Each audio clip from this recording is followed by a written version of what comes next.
Aldebaran Robotics presents Chatabout.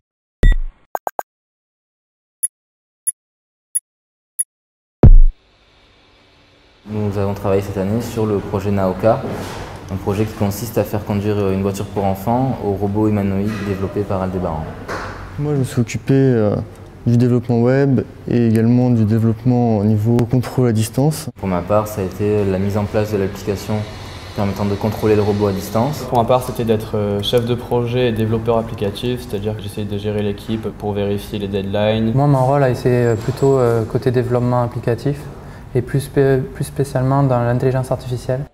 Au tout début, on a commencé à utiliser le chorégraphe, donc le logiciel qui est fait pour ça.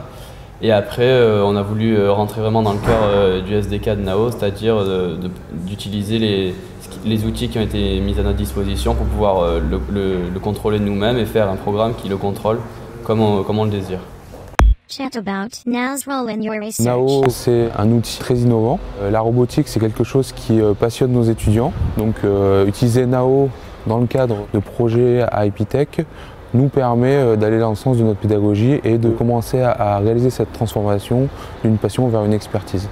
On s'est rendu compte que ce que proposait Aldebaran, c'est à la fois de la haute technologie et à la fois quelque chose qui est accessible pour des étudiants. Ce qu'il faut savoir, c'est que le projet Naoka s'inscrit dans le contexte du PFA, c'est un projet de fin d'année. Quand on a commencé à l'utiliser, on a vu la liberté qu'on a au niveau du développement, de pouvoir en faire ce qu'on en veut en fait. On a tout de suite été impressionné par le caractère humain du robot, tous les mouvements qui sont disponibles, sa fluidité et le fait qu'il est entre guillemets mignon, j'ai envie de dire, il met à l'aise.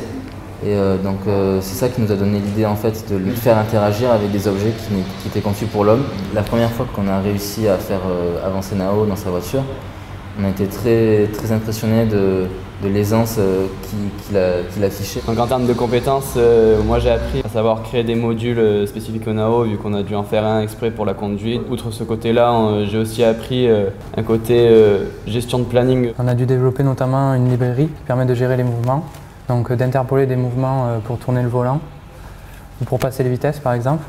Clairement,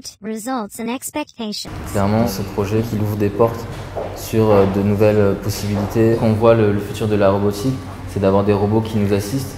Donc pour ça, il va falloir qu'ils apprennent à utiliser les objets qui sont conçus pour l'homme. Donc c'est vraiment dans cette optique-là qu'on a imaginé ce projet. Et c'est comme ça qu'on voit la suite. Donc vraiment amincir les frontières entre l'homme et la machine. En l'étape ultime, Nao pourra, dans un environnement connu, se repérer et pourra lui demander du coup de se rendre à un endroit précis de la carte et il pourra s'y rendre de manière parfaitement autonome. Nos premières années ont les yeux qui brillent et adorent ce genre de projet. Donc on a envie de continuer et on a envie d'aller encore plus loin avec Nao. En un mot, je dirais formateur. Fun. Très enrichissant, je dirais.